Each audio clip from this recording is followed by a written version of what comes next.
All right, ladies and gentlemen, welcome to a Daily Power Parsha. Today is Thursday, July 7th, 2022, and we are going to study some Torah together. That's what we do. Hi, Sandrine. Great to see you.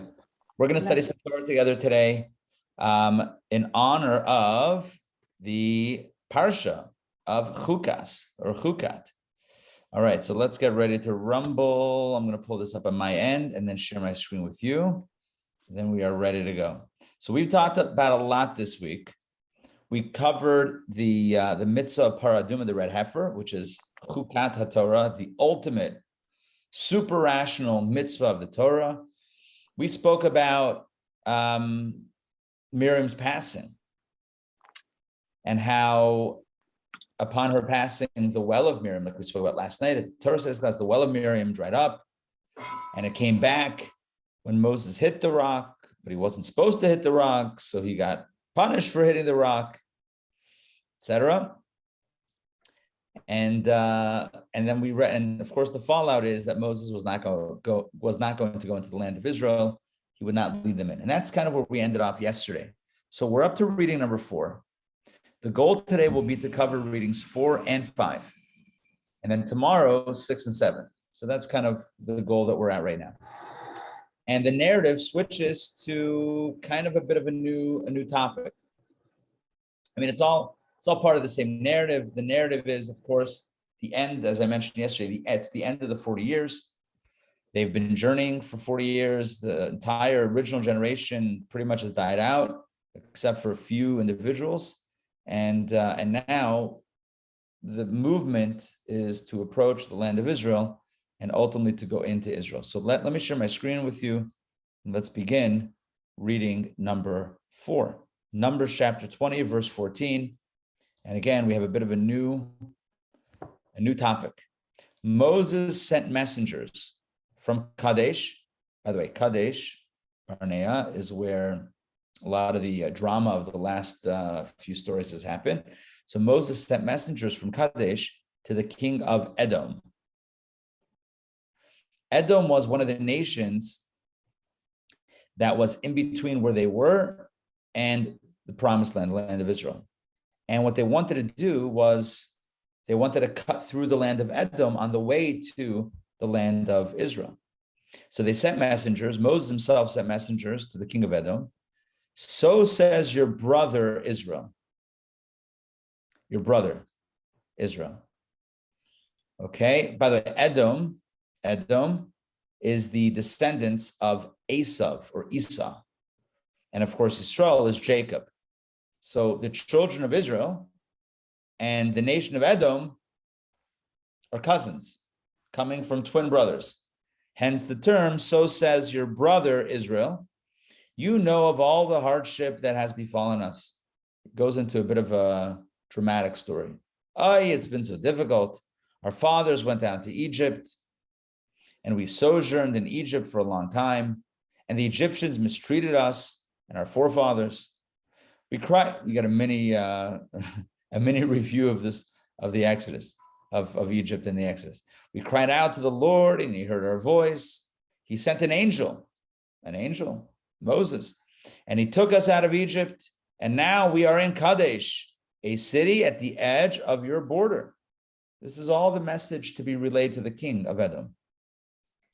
And here's the request. It's not just a history lesson or just an update, a family update, Facebook post. This is a request. Please let us pass through your land. They wanted to cut through the land or travel through that land of Edom on the way to Israel. Please let us pass through your land. We will not pass through fields or vineyards. In other words, we're not going to destroy any crops or eat of your food as we walk by. We're not going to mess up anything. Nor will we drink well water. We're not going to take the water from the well and just feed all of our people, give water to all of our people. Nope. We will walk rather along the King's Road. It's like the highway, as it were, back then. And we will turn neither to the right nor to the left until we have passed through your territory. We are not going to cause any harm. We're not going to go and conquer any land. We're not going to damage any fields. any property. We're not going to steal any food or water. We're just going to go on the highway, on the main road, until we pass through your territory on the way to Israel. Seems like a reasonable request. Again, if you look at the arc of the ask, so number one, your brother, we're family. And then it gets into the sob story. Oh, it's been so hard. It's been so difficult. We've gone through so much. And now we're at the border of the land, of your land. Let us please pass through. And of course, on a technical level, we're not going to cause any harm, only benefit, and you have nothing to worry about. What's the reply? As you see in verse 18, Edom replied to him, to Moses, you shall not pass through me. No, you're not going through. Lest I go out towards you with a sword. In other words, maybe, lest means maybe, for perhaps I will go towards you with the sword. That's a threat.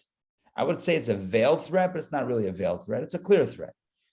I do not permit you to go through my land. If you do, I will come out to you with a sword. In other words, I'm going to defend my land with my army. The children of Israel said to him, they pushed back. We will keep to the highway. And if we drink your water, either I or my cattle, we will pay its price. It's really nothing. Look at that. Again, the Jewish people reiterate to the king of Edom that they're not going to cause any damage.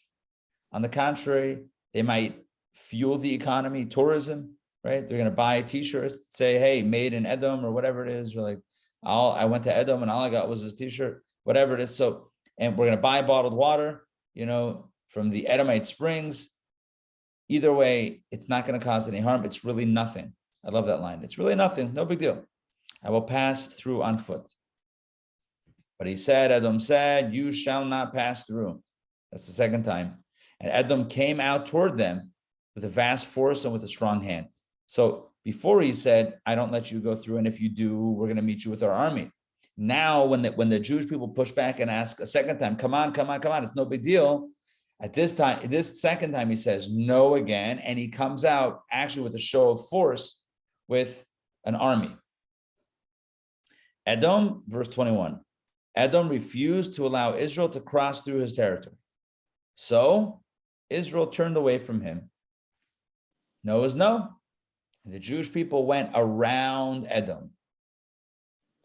If I had a map in front of me, I would show you. Israel is here. Right? Israel's kind of like, the shape dish. The Jewish people were down here at the south. Edom would have been a quick and easy route. No, they had to go all the way around.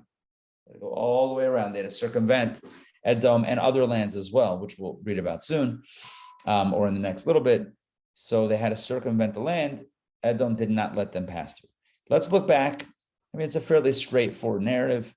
I have an insight or two that I want to share, but let's do Rashi. Your brother Israel, Rashi asks, why did he see fit to mention brotherhood here? Why brotherhood? So I gave you an answer. To me, the simple answer is because we're family. We're mishpacha. Let me go through. However, he said to him a little bit deeper, we are brothers, sons of Abraham, to whom it was said, your descendants will be strangers in a land which is not theirs.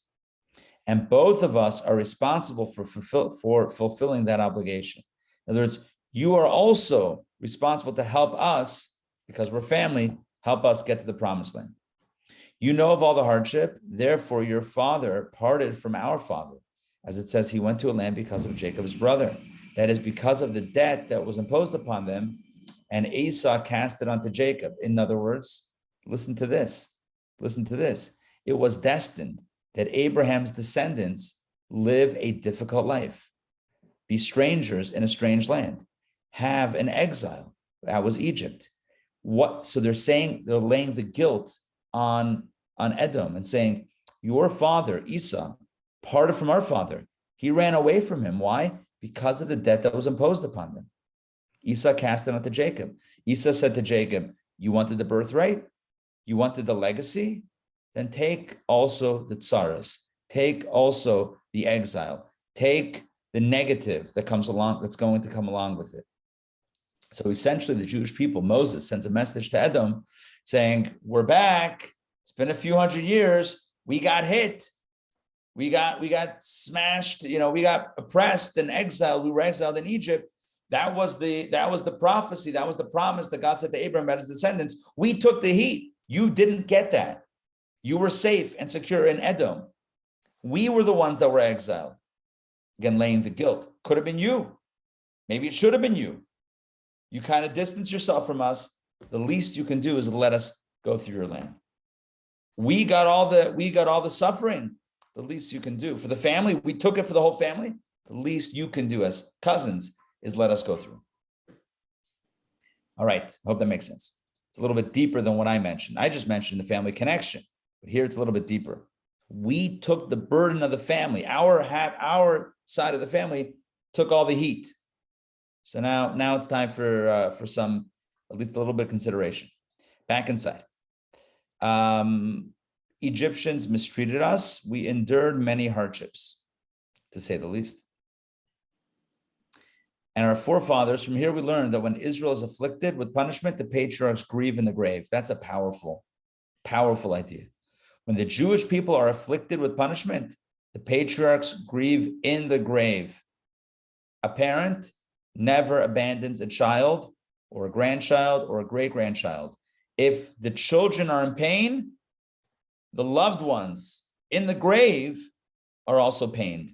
The patriarchs grieve in the grave. Let's continue. God heard our voice through the blessing that our father Isaac gave. The voice is the voice of Jacob. When we cry out, we are answered. So we cried out and we were answered. An angel, God sent an angel to save us. Who was that? As I mentioned it when we read it, this refers to Moses. From here we derive that prophets are called angels. And it says they mocked the angels. Oh, as it says, it should be as. Another verse that it said they mocked the angels of God, and that's referring to mocking the prophets of God. So angels and prophets are sometimes in scripture called angels. It's a very interesting tidbit to know. They ask of Edom, please let us pass through your land. You have no right to contest the inheritance of the land of Israel, since you did not pay the debt. Ooh, even deeper, tripling down on that whole, we took the heat for the side of the family. Look, God told Abraham the following. It's very important to understand what Rashi is saying, because he's being consistent through this section. It's very important to understand what God told Abraham 440 years, I don't know, 450 years or so before this moment when Moses sends a message to the king of Edom. There was God and Abraham make a covenant. We read this inside at the time, a few months ago or whatever. We went through all this. God and Abraham made a covenant. They made a pact. The Brit Bein Habasarim, Bein Habatarim, whatever. Brit Bein Habasarim. The covenant of the parts. They took an animal, they split it in half. What was the covenant? It was a deal. God said to Abraham said, that me and my descendants are dedicated to you. God said the same with me. I will give your descendants the land, but before that, they're going to be enslaved in a foreign country, a foreign land. So basically, the deal was, it was a deal hundreds of years, centuries prior. The deal was exile, promised land. So Moses tells the king of Edom, we were the ones in exile, we get the promised land. That's the way it is. We have skin in the game. We suffered. Now we get the promised land. You guys didn't suffer. You guys, your ancestors, Esau, whatever, kind of distanced himself from this whole situation. Said, I don't want this legacy. I don't want this. I don't want the suffering. Just leave me out of it. He sold his birthright. He distanced himself from Jacob, ultimately. He didn't want it.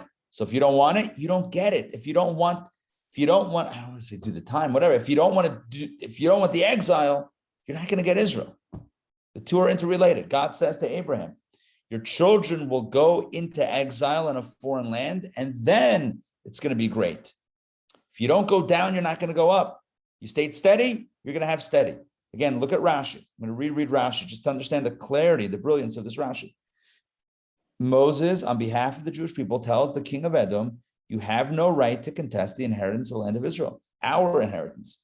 Since you did not pay the debt, you weren't enslaved. You don't get the land. So help us a little and let us pass through your land. Nor will we drink well water. He should have said water from cisterns. However, Moses said, though we have manna to eat and a well from which to drink, we have our own well, we will not drink from it, but we will buy food and drink from you for your benefit. When Moses says, nor will we drink well water, he meant their own well water, the Jewish well water, the Be'era Shel Miriam, the water that we read about, Moses hitting the rock and turning into a flow of water. That's what Moses is saying. We're not going to use our own water supply and food supply. We're going to buy from you guys. We're going to pump a lot of money into the country. From here, we learn that even if a guest has his own provisions, he should buy from the shopkeeper or householder to benefit his host. Let me explain.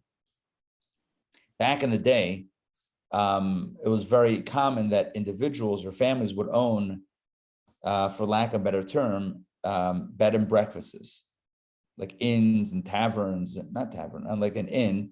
And there was also food there. Many Jews were involved in this business historically, in Jewish lands and whatever, even not Jewish lands.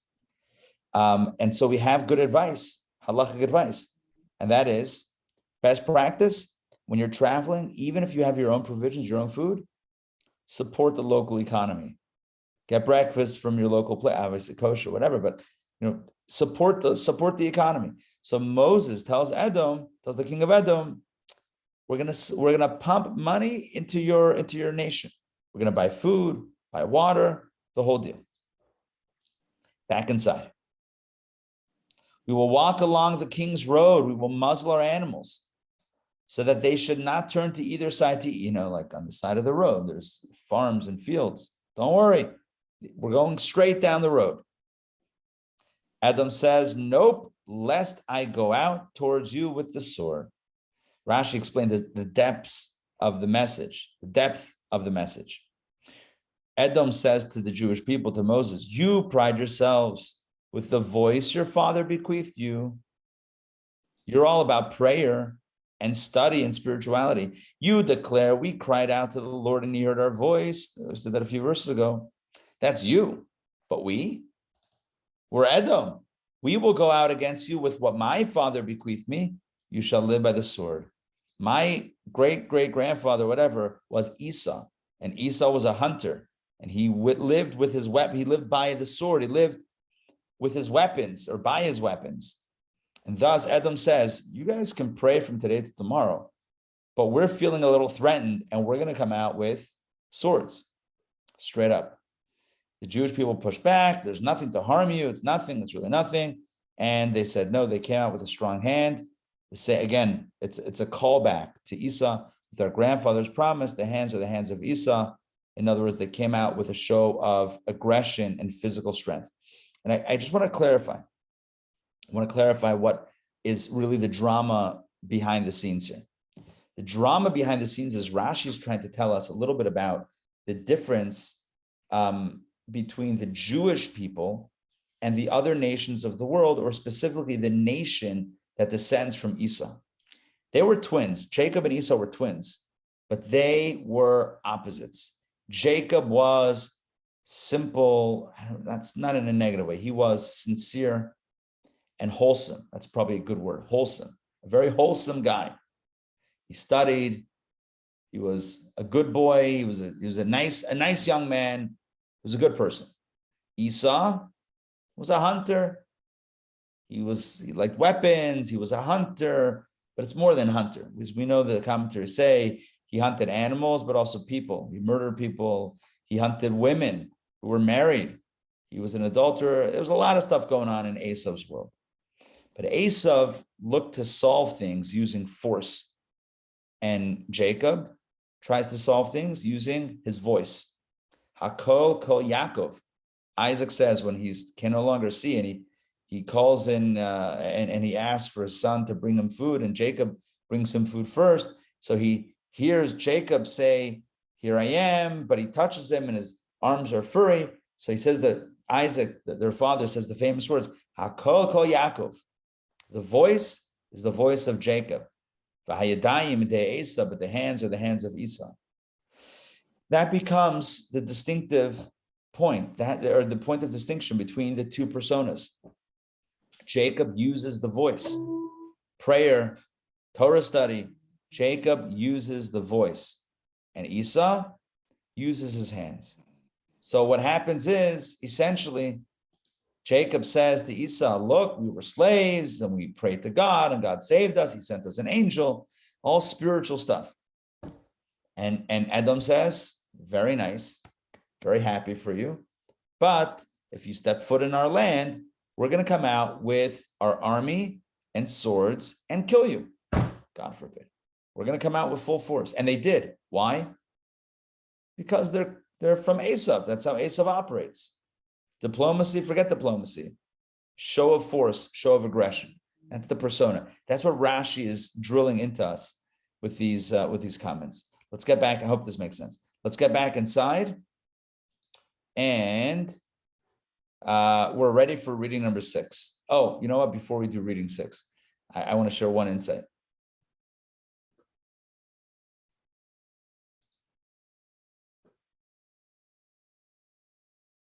On the last verse of 4, reading we just did. Edom refused to allow Israel to cross through his territory, so Israel turned away from him. And this itself teaches us a powerful lesson in life. Not every battle needs to be fought. Not every agenda needs to be pushed. Not every path needs to be forcibly taken. Sometimes the right thing to do is to say, that's me rolling and walking away. Sometimes you walk away. Sometimes you just walk away from the conflict and you say, you know what? It's not worth it. It's not worth it. I'll go around. I'll find another way. I'll go around. You don't want me to go through. You don't want to let me go through when I'm not going to take anything. I'm only going to fuel your economy. I come for peace. You want to fight? You want to kill me? You want to get into a battle? I'm not interested. No, thank you. I'm just going to go around. Have a nice day.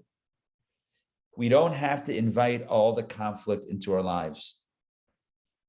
If somebody's looking for conflict, you and I can say, no, thank you. I'm not interested in fighting. I'm not interested in doing battle. I'm going to take my business elsewhere. That's it. And you go around Edom.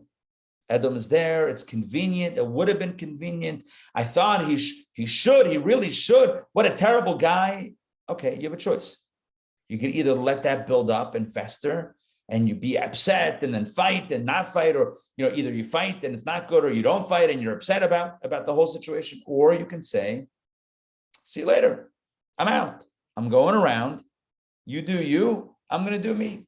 You have a beautiful lesson. Not every battle needs to be fought. Not every conflict needs to be engaged in. Walk away. You got to know, obviously, when to walk away and when not to walk away. And sometimes you have to push and sometimes you have to fight.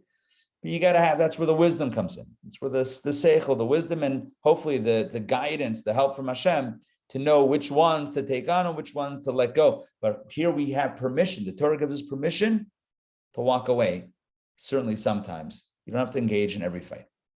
The Jewish people could have said, we have to go to Israel. We have to go right now. God is directing us. We need to fight. It wasn't, no, they didn't have to. They just went around. Took a little longer. It's okay. All right, hope that makes sense. Very, very powerful lesson in life. A lot of conflict would be resolved if people just knew how to walk away. Reading number 5. Now we get into the next drama. This Torah portion is filled with drama. They traveled from Kadesh, and the entire congregation of the children of Israel arrived at Mount Har, which Har in Hebrew means mountain. It's very strange. I mean, not very strange. In Hebrew, it's called Har. Har. Har. Sounds repetitive, right? Mount Har. Okay. The Lord said, and according to the commentaries, as we see in Rashi, it's because the mountain almost had a little mountain on top of the mountain. It's like a double mountain, but we'll get there. So that's where they were. They went Kadesh to Mount Har. Let's just call it what it calls it in English. The Lord said to Moses and Aaron at Mount Har, on the border of the land of Edom, because they were going around Edom, so they were, near the border. And he said the following. God said the following: Aaron shall be gathered to his people. Gathered to his people means he will pass away. Gathered to his people means, return to the earth. For he shall not come to the land which I have given to the children of Israel, because you defied my word at the waters of dispute, the Mei Meribah, the ones that we read about a few days ago. Because you defied my word, therefore Aaron shall not go into the land. He will pass away here. Take Aaron. Hey, Mark. Good to see you. Hi. Take Aaron and Elazar his son and ascend Mount Har. Gets very dramatic here. Strip Aaron of his garments and dress Elazar his son with them. Then Aaron shall be gathered into his people and die there. Again, gathered to his people is a euphemism for death. And then it says clearly, and he will die there. Moses did as the Lord commanded him. They, who was they? Moses, Aaron, his brother, and Elazar, his nephew, Aaron's son. They all three ascended Mount Har in the presence of the entire congregation. Everyone was standing at the bottom of the mountain, and those three went up. Moses then stripped Aaron of his garments. That refers to the garments of the priesthood, and dressed Elazar, his son, in them. And Aaron died there on the top of the mountain. Then Moses and Elazar descended from the mountain. The whole congregation saw that Aaron had expired, passed away, and the entire house of Israel wept for Aaron for 30 days. Entire house of Israel means men and women. As Rashi will tell us, we'll see it soon, it's because Aaron was always making peace between people and between husbands and wives, men and women, etc. Aaron was the peacemaker. He was the one who loved everyone and made peace with everyone and made peace, helped broker peace between individuals, shalom bayit, peace in the home. Everybody mourned the loss of Aaron, men and women. We don't find this anywhere else. Miriam, we don't read of any mourning. As I mentioned, they started fighting about the water immediately. Moses, only the men mourned for Moses. But Aaron, men and women, because he was so dedicated to peace. Which reminds me of a classic teaching, Jewish teaching, and that is there are different crowns that you can wear, different accolades that a person can receive. You could have the crown of priesthood, Keser Kuhuna, the crown of royalty, Keser Malchus. You could have the crown of Torah study, Keser Torah. But the greatest crown is the crown of a good name, a good reputation, a good person. If you're a good person, that's the greatest, it's your greatest legacy. Aaron, Pirkei Avot, right? Pirkei Avot. Aaron was a Kohen, and Moses was the Kohen Gadol, the high priest, and Moses was the leader, like a king and everything. Moses taught Torah. They all had all these qualities. You know which one? You know who the people missed the most? Aaron. Why? Because he was the one that cared for and loved everyone and brokered peace and reconciled, created reconciliations. Everyone loved Aaron. You couldn't not love him. It's a powerful message when we think about legacy. Think about legacy. What do we want our legacies to be? How much money we made? Nah, that's not really the legacy. Legacy is the person that we were or that we are, right? The kind of person. Keser Shem Tov, the crown of a good name. All right, let's go back inside. Let's do Rashi's on the part of reading five that we just read. Let's do this. Rashi. Okay, they traveled from Kadesh, the entire congregation, Rashi says, all were perfect, ready to enter the land. There was not among them even one of those upon whom the decree had been pronounced, for all those destined to die in the desert are already perished, and these were of those about whom it is written, you are all alive this day. This was the new generation. Well, obviously there was a few that had to still pass away, Aaron and Moses, but otherwise everyone else was of the new generation permitted to go into the land. Mount Har, a mountain, atop a mountain, I mentioned this a moment ago, appearing like a small apple atop a big apple. Interesting. So now we have mentions of New York City. I'm kidding. The other big apple. So we have a big apple is the mountain, and then a small apple on the big apple, a mountain, what looks like a mountain on top of another mountain. Obviously, it's not two mountains, but that's the way it looked. Although the cloud went in front of them and leveled out mountains, we spoke about this last night. 3 of them remained. 3 mountains remained. Mount Sinai for the giving of the Torah, Mount Nebo for the burial of Moses, and Mount Har for the burial of Aaron. Those were the 3 mountains that remained that were not flattened by the leading cloud. The Lord said to Moses and Aaron on the border of the land of Edom, this teaches that because they associated themselves in a close relation with the wicked Esau, a breach was made in their accomplishments and they lost this righteous man. Interesting.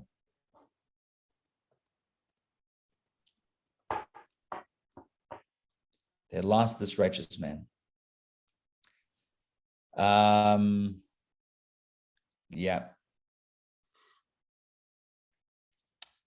It's almost applying blame for Aaron's death to the fact that they called themselves brothers with Edom. It's interesting. I'm going to read the Rashi again. This teaches that because they associated themselves in a close relation with the wicked Esau, they said, we're your brothers. We're the last reading that we just read a few minutes ago. We're your brothers. Come on, hook us up. Let us pass through your land. But they associated themselves in close relationship with Esau. A breach was made in their accomplishments. In other words, that created some sort of, liability for the Jewish people, and they lost this righteous man, Aaron. Some of the prophets said to Yehoshaphat, when you joined up with Achaziah,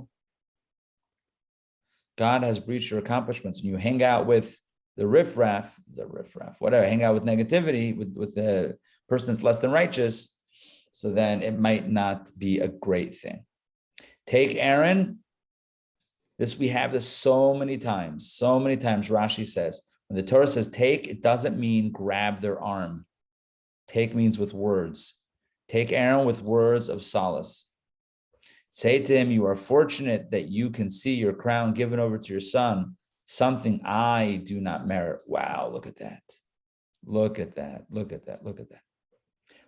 God says to Moses, I want you to tell Aaron that Aaron should feel a little less bad about what's about to happen, about his own passing, because look, he gets to see his own son wear his garments and assume his position.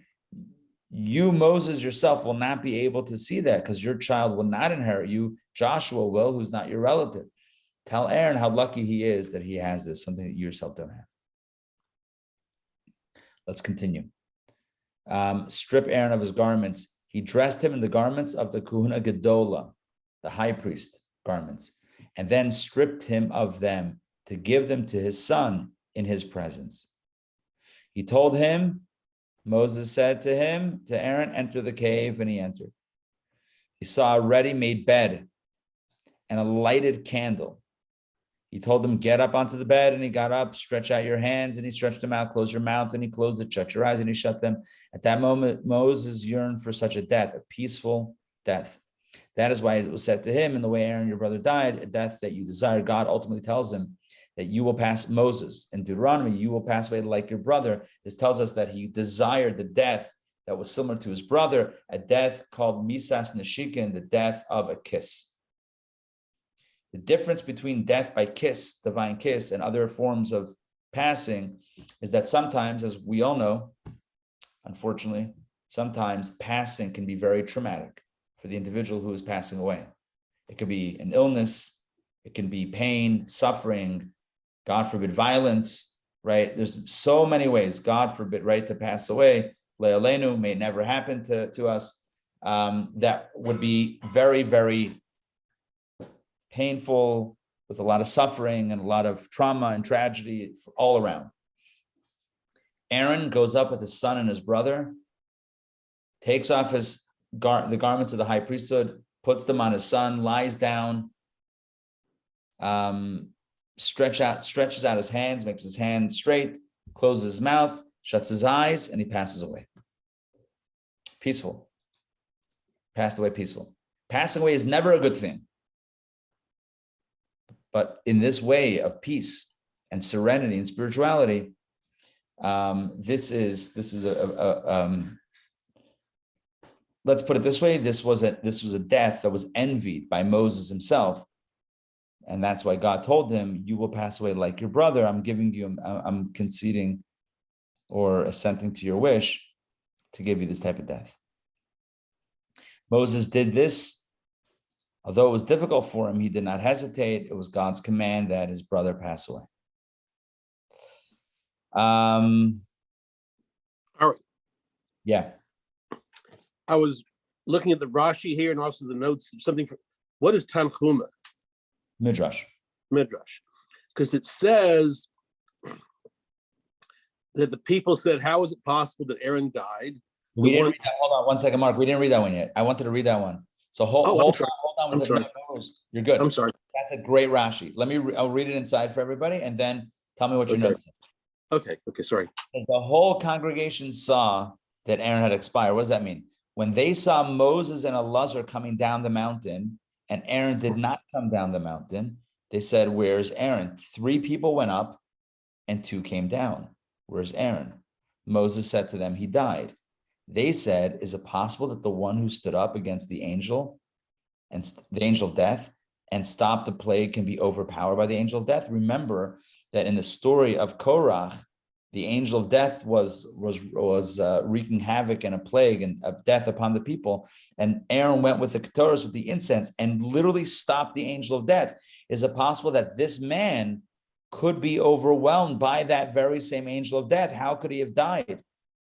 Whereupon Moses asked for mercy, and the ministering angel showed him to them lying in the bed, deceased. They saw this vision, and they believed that he had passed away indeed. Very powerful midrash. The people said, Aaron could not have died. It's impossible. This guy is too strong, too powerful, too amazing, too much he's just Aaron. We can't lose him. And so, indeed, they were shown a vision of him lying in the bed, deceased. Mark, you wanted to add to that? Yeah, what you said, vision. Yeah, it says that maybe this is what you're saying, that the entire assembly saw implies seeing simultaneously. They all saw at the same time through a miraculous vision that Aaron had perished. Amazing. That explains this interpretation. What does it mean that they saw at the same time? They all saw the vision because they had not believed it, and then they saw it, and then they believed. And who mourned for Aaron, or who wept for Aaron? The entire house of Israel. Rashi says what I said before, both the men and the women. For Aaron had pursued peace. He promoted love between disputing parties and between man and wife. In other words, shalom bayit. He helped counsel couples and marriages, etc. Therefore, he was mourned deeply and grieved and wept over by everyone, men and women, for 30 days. When Moses passed away at the end of the Torah, it says the men wept for him for 30 days. It was more about the scholarship and whatever it is. It was more of a men's, I guess, whatever. But like this, Aaron's passing, this story, not segmented. Everybody mourns his loss. Rabbi Arad, is this where Shloshim comes from? Probably one of the sources, yeah. I don't know if it's the original source, but it's probably. Trying to remember, is there a source for Shiva? Maybe when Sarah passes away, beginning of the Torah, Abraham mourns her. Maybe it says 7 days he wept for her. Maybe it says, I wish I had my chumash. I was just moving stuff around this office. Took a chumash upstairs. Anyway, we can look that up. There might be a source for the 7 days and the 30 days here. Yeah, this is definitely a source for 30. So for the 30, they weren't related. So right. Yeah. Right. The people were mourning him. But I guess there's still a segment of time of some level of mourning that we see associated with the number 30 days. I would bet that there's an association there. Now, Numbers chapter 21 continues the narrative, but again, a new piece. The Canaanite king of Arad, who lived in the south. Okay, that's a clue. It wasn't the Canaanite king of Arad. It was the Amalekites, Amalek, who were dressed up like the Canaanites. I mentioned this last night in the Torah studies class. Anyway, because we know Amalek lived in the south. So when it says lived in the south, we know who this was. It wasn't the Canaanites. Anyway, so this king, this nation heard that Israel had come by the route of the spies. Okay, we'll see what that means. And he waged war against Israel and took from them a captive. I have so much to say just on this first, but let's continue with the narrative. Israel made a vow to the Lord. As one nation, they made a vow, and they said, if you deliver this people into my hand, I shall consecrate their cities. We will dedicate their cities for a holy purpose. The Lord heard Israel's voice and delivered the Canaanite. He destroyed them and consecrated their cities, and he called the place Charma. Okay, let's do Rashi's on these three verses. Okay, let's do Rashi's, and then I have a lot, some more stuff to add. The Canaanite heard. He heard that Aaron had died, and that the clouds of glory had departed. We said this last night in the class. What that means is that the cloud of God's glory, not the protection cloud, but the cloud of glory, clouds of glory had departed, and this nation felt, Amalek, right, felt that Israel was now susceptible without God's obvious love and demonstration of love. He thought they were susceptible. They were somehow now vulnerable.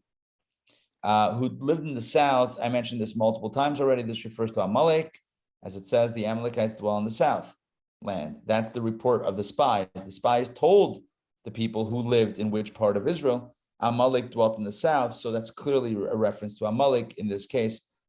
They were the south. They changed their language to speak in the language of Canaan so that the Israelites would pray to the Holy One, blessed be He, to deliver the Canaanites into their hands. And since they were not Canaanites, their prayers would have no effect. This was the old Trojan horse, but not at all the Trojan horse. This was an attempt to pretend to be Canaanites so that the Jews would pray to be saved from Canaanites, and God would say, okay, you're safe from Canaanites, but aha, they weren't Canaanites, they were Amalekites. But Israel saw that they were dressed like Amalekites, though they spoke in a Canaanite tongue. Whoops, they forgot to change their clothes. So they said, we will pray generally for success. Look at that, such a Jewish approach. Like we're not sure. We're suspicious that these may not be Canaanites. They're speaking like Canaanites. They're dressed like Amalekites. It's kind of like, right, Jacob, who sounds like Jacob, but who was dressed like Esau. Kind of like there's something furtive going on here. Something a little sneaky. So we're just going to do a general prayer for success in battle. As it says, if you deliver this people into my hand, the emphasis on this people. We're not sure who this people are. We have suspicion. We have our doubts, but whoever it is, please deliver them into my hand.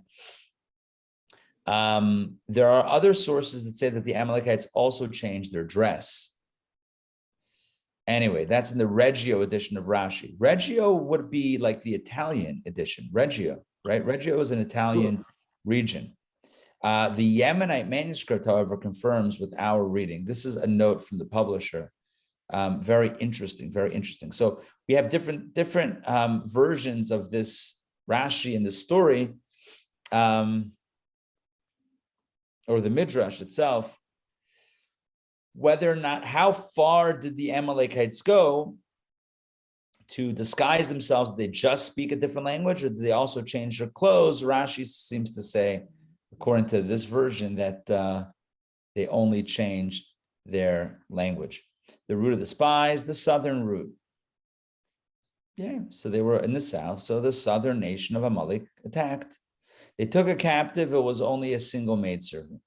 Now, by the way, this is a question that, I don't like doing this necessarily because I can't assume that everybody was at the class last night, but I know many of you were. And so I want to mention this, and this is a question that you might have thought of, that I might have addressed at some point. I don't think I addressed it overtly, but it's a question. And I think it's important to know that there aren't any loose ends in Torah. In other words, there's no gotcha moments in Torah. It's like, we have an explanation, but there's a gap, and big aha moment. We're busting the cover. Something doesn't make sense. It doesn't line up. If ever you come to a place in Torah study when something does not line up, you should know one thing. All you need to do is keep on studying. learn more commentaries, and it will make sense. It will become clear. And again, I hesitate doing this because I'm mixing last night with today, but it is what it is. I'm doing it anyway. Last night we read that there were two sets of clouds. There were the clouds of protection and clouds of glory. The clouds of protection were protection. Clouds of glory were God loves you. When Aaron died, only the second layer of clouds departed, the clouds of glory. So why did Amalek attack? Because Amalek saw, first of all, the Jews were on his border. They were like in the south. They were like going by him. So it was easy. But then he saw that Aaron had passed away and the clouds of glory departed. Now, although there were clouds of protection, clouds of glory indicates that maybe God is not with the Jewish people, or maybe not with them as much as he was, yesterday. Great. They're a little bit more susceptible. But how do you get to them if they're in the cloud? The Medrash explains. Again, there should be no gaps in Torah. If there is, just keep on studying. I didn't say this last night, but it's very important to understand, to know this. The Medrash tells us that what happened was there were individuals that were not worthy of the cloud's protection for whatever reason. For whatever reason, they were not worthy of the cloud's protection. No cloud for you. No cloud for you. Oh, exactly. In the language of Tanchuma, the aforementioned Tanchuma, I'm reading a quote, I pulled it up on my end. Those who lack strength on account of transgression. Because these Jews had sinned, the cloud of glory had expelled them, leaving them vulnerable to Amalek's attack.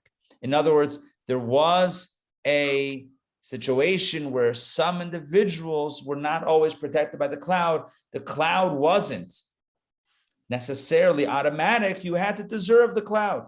No cloud for you today. So you were out of the cloud, right? You were out of the cloud. You got spit out of the cloud. Okay, so there was one woman who was vulnerable, and Amalek. So again, on two angles, Amalek was able to attack. Number one, they saw the clouds of glory, God's special hug, no longer there. And then on a practical level, there was some literal vulnerability because at least one person was out of the cloud. Okay, so that's what happened. I hope that makes sense. Let's go back inside. Let's jump back inside and read what happens next. So Israel made a vow, I shall consecrate their spoils to heaven. I'll dedicate it to God, destroy them by execution, consecrate them to heaven. Okay, fine, good. We're up to verse 4. Oh, we're running a little bit short on time here. I'm going to make this quick. Let's go. We're going to pick up the pace. Maybe we won't do Rashi, but this is a fantastic piece of the narrative as well. They journeyed from Mount Har by way of the Red Sea to circle the land of Edom. Remember, they were going around Edom. Edom said, don't go through. They said, okay, we won't. We'll go around. And the people became disheartened because of the way. They felt like maybe they're being taken on another loop. Again, I'm just listen to what I'm saying. They're going to be taken on another loop for another 40 years. Oh, great. We're now going to go around again in circles.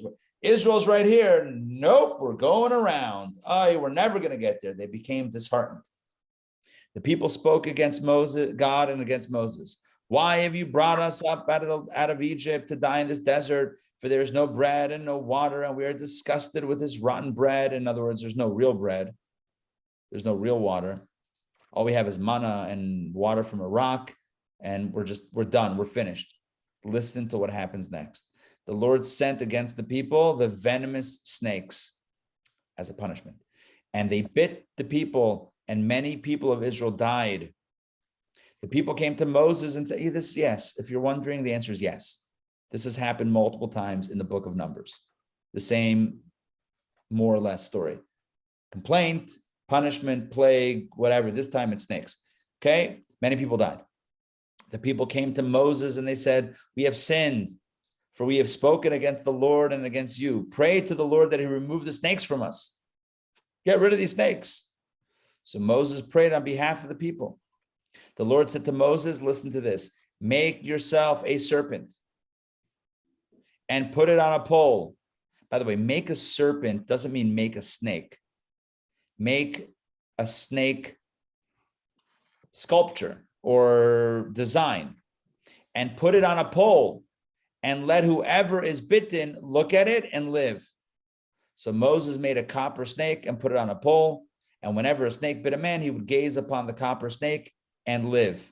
Yeah, the AMA, I've said this many times before, the American Medical Association. has their logo is a pole with a snake wrapped around it. That this comes from this right here, these verses. The people sin, they complain, God sends the snakes. The people cry out to God, to Moses, save us, pray to God for us. God says, okay, here's how the healing comes. Create a snake, create a snake, put it on a pole, and have the people look at the snake. And they did, and Moses did it out of copper, and they were healed. The core, Sarah. Yeah, I thought the clouds of protection kept the snakes and scorpions out, but the clouds of protection are still in place right now, right? Yeah. This was snakes inside the cloud. This was snakes inside as punishment. God says, okay, boom, snakes. Now, either one of two options. Either the floor is lava. Either the floor is snakes suddenly, like the cloud on the bottom that blocked the snakes. Now that goes away, or the snakes went inside the cloud. One of those two options. But this was a, I'm going to say special. I don't mean in a good way, in a negative way. This was a special punishment that was applied to Jewish people for this moment. So again, I don't know. And what I said before still applies.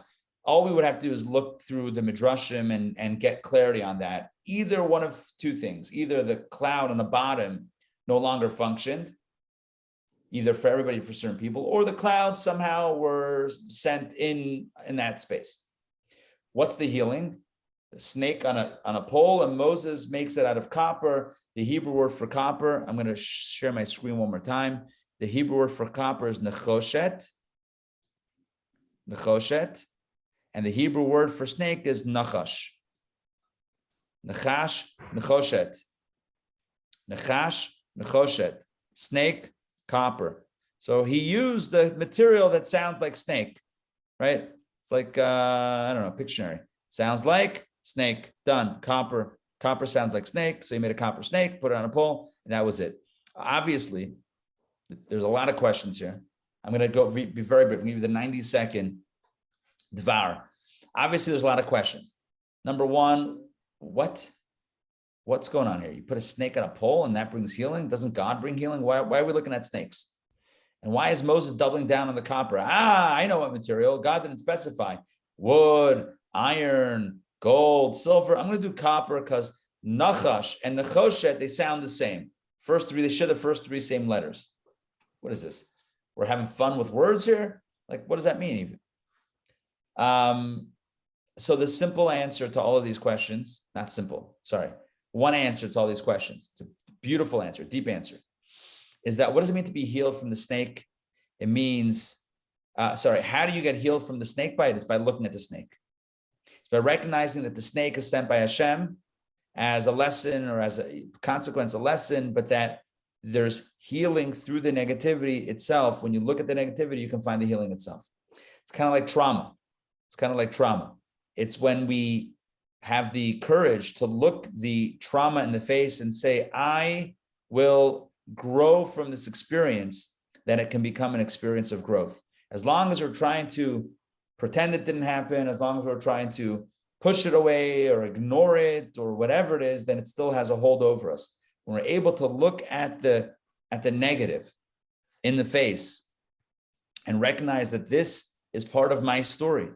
God put this in my story, and therefore it must have a role for me.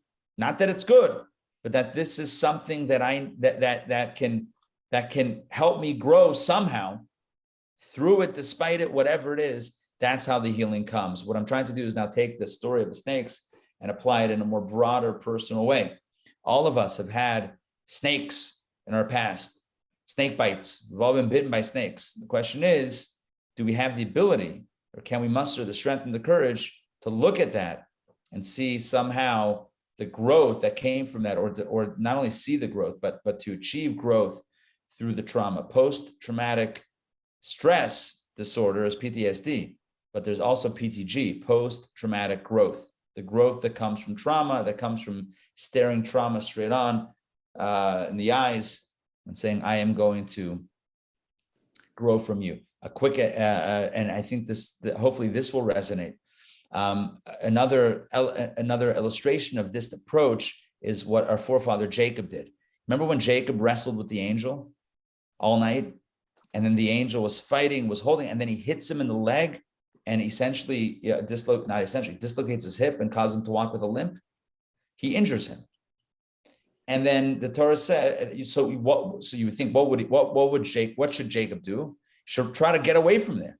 Try to get away from this insanity, this craziness. This guy now hit him and hurt him, should get out of there. What does Jacob do? He holds on to him.